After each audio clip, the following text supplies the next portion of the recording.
Le monde célèbre ce 5 octobre la journée des enseignants et enseignantes qui a lieu chaque année pour célébrer les enseignants à travers le monde. Elle commémore la signature de la recommandation entre OIT et UNESCO concernant la condition du personnel enseignant de 1966 qui fixe les critères de référence relatifs aux droits et aux responsabilités des enseignants ainsi que les normes fixant leur formation initiale et continue, leur recrutement, leur emploi et leurs conditions d'enseignement et d'apprentissage.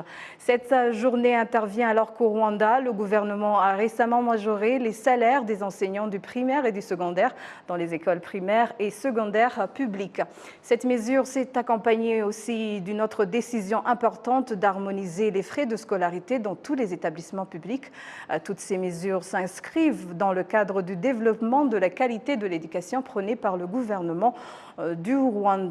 Ce 5 octobre, toujours en marquant la journée internationale de l'enseignant, dans cette partie du journal à la télévision rwandaise, nous avons l'honneur d'accueillir deux enseignants et enseignantes, Inès Lopez et Blaise Guigane Séné. Je prononce très bien votre... Exactement. Ok.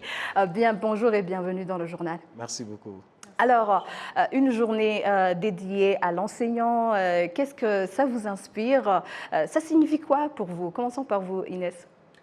Pour moi, en fait, cette journée des enseignants au niveau international, en fait, elle vient donner la reconnaissance en fait, aux enseignants. Je trouve qu'on fait vraiment un très beau métier. Et cette journée, en fait, elle vient commémorer en fait, toutes les missions qu'on a en tant qu'enseignant. Elle vient redonner de la valeur à ce métier d'enseignant. Oui, c'est vrai. Alors, depuis longtemps, vous êtes engagé dans l'enseignement, Blaise. Quel défi avez-vous trouvé dans l'enseignement? Dans l'enseignement, donc, nous dirons que les défis sont nombreux et variés, partant de la formation des enseignantes et des enseignants, donc du niveau maternel jusqu'à l'université. Je pense que la formation, c'est déjà un défi.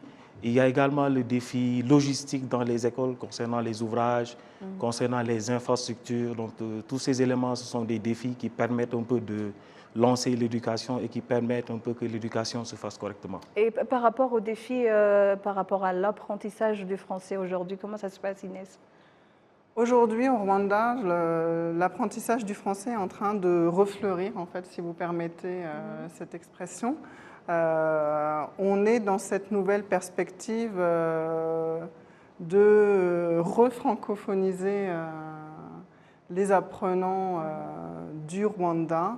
Et c'est un défi, ça a été un défi pour nous. Et moi, je crois qu'aujourd'hui, le grand défi de l'enseignement-apprentissage des langues et du français, c'est de réussir à intégrer le numérique et le multimédia. Oui, c'est vrai. Dans la classe. Oui, je vois. Alors, plus précisément, ici au Rwanda, Blaise, comment trouvez-vous le processus d'apprentissage? Il y a ce que Inès vient d'avancer, mais depuis votre arrivée jusqu'à aujourd'hui, y a-t-il eu une amélioration? Quelle est votre observation? Nous allons dire que le processus d'apprentissage s'est greffé un peu au programme de mobilité, comme vous le savez, la mobilité des enseignantes et des enseignants de l'OIF. Donc, ça n'a pas été facile du tout, mais les élèves s'améliorent, les étudiants s'améliorent, mais également les enseignants, ils s'améliorent à travers des formations, à travers des encadrements, ils s'améliorent. Alors, venons-en à l'OIF. Maintenant, il y a une réforme de l'organisation qui a été entreprise. Il y a des programmes comme celui de la mobilité que vous venez de dire, que vous connaissez très bien. Comment avez-vous apprécié l'évolution de cette organisation jusqu'à maintenant? L'évolution de cette organisation, en fait, elle a permis au Rwanda d'accueillir un certain nombre de volontaires qui viennent de nombreux pays francophones, aussi bien d'Afrique francophone, où on était aussi quelques-uns à venir de la France.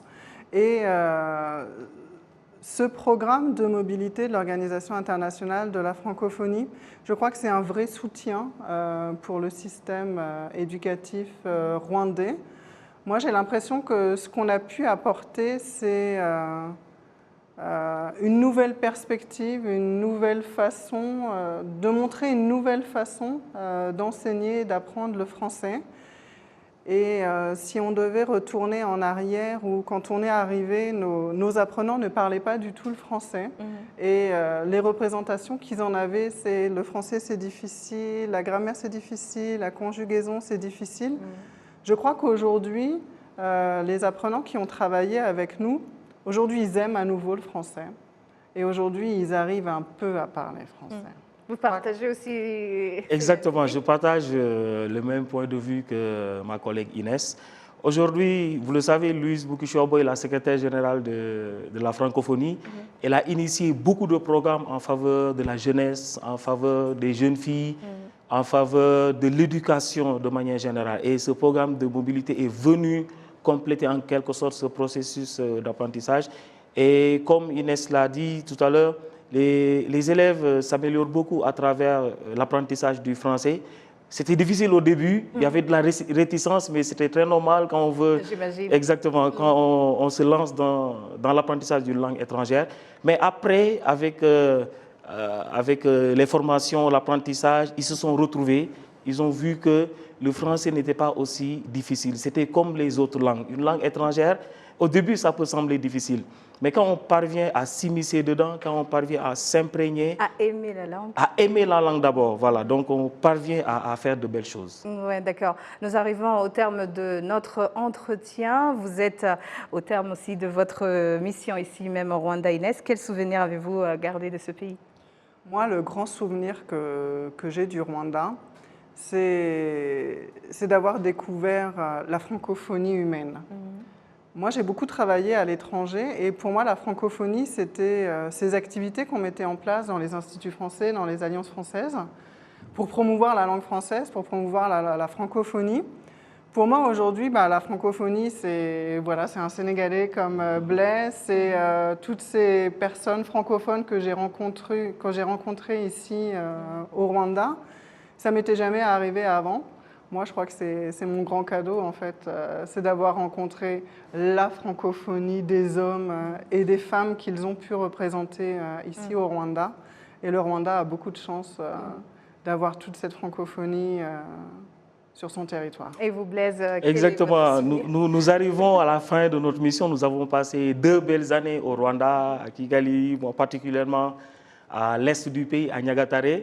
Donc, vraiment, c'était une expérience enrichissante d'abord du côté de la diversité culturelle, mais également du côté professionnel. Ouais. Voilà, donc on a appris beaucoup de choses. Professionnellement, on avance, mais également, je pense qu'on a donné beaucoup de choses au Rwanda, on a donné beaucoup de choses aux enseignants et enseignantes des écoles, mais également aux étudiants. Alors, un petit mot à dire aux jeunes par rapport à l'apprentissage des langues étrangères, Inès?